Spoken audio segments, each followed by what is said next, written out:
In terms of style and fashion, the island of Ibiza is split into two. At one end is San Antonio, 18 to 30s heaven. It's where the lager flows, the full English breakfast flies, and Union Jack shots are all the rage.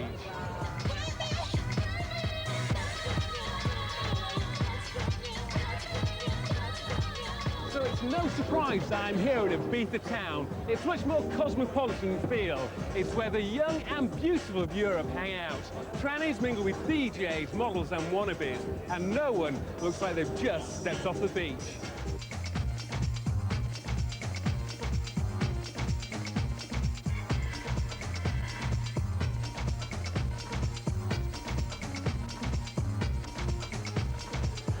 The first rule of being a fashion victim is to stand out in a crowd, something that Murray and Vern, with their outrageously kinky designs, know all too well.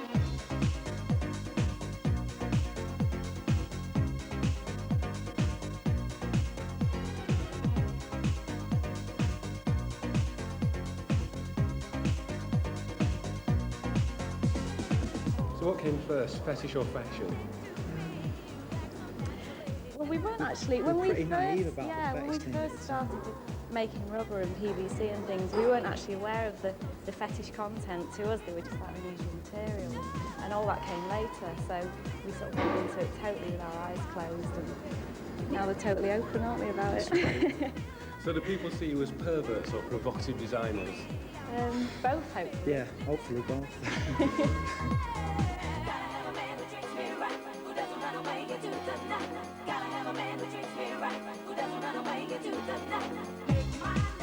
So who actually wears your clothes?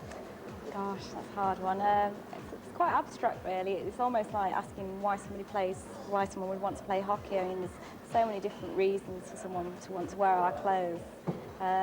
If you're specifically talking about rubber and PVC, that type of thing, then I imagine it's probably people that need help.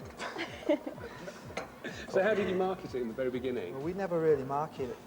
It was more a case of we were just doing what we were into, and hopefully people pick up on that, which they did, you know. It was mainly just a group of friends, really, wasn't Yeah. it? All going around the clubs wearing the gear, and it was still like that. So when you see sort of, you know, fetish clothes in fashion magazines and also the high street, how does that make you feel? Well, it's nice to think that you've influenced the mainstream, but you know, but it's just the tip of the iceberg, really. Gotta have a man who treats me right, who doesn't run away into the night. Gotta have a man who treats me right, who doesn't run away into the night. Make my love come my life. I wanna show you how to love me. Make my love come my life. I wanna show you how to love me. Do you think that club culture is responsible for this growth in the flamboyant and sort of liberal approach to fashion nowadays? Not just purely club culture. I mean, these things, it's always a combination of things, even down to politics. I mean, all sorts of things mixed together just to create it. And at the moment, you know, it's sexual politics and, right. yeah. So does fetish fashion need to be black? Not as far as we're concerned.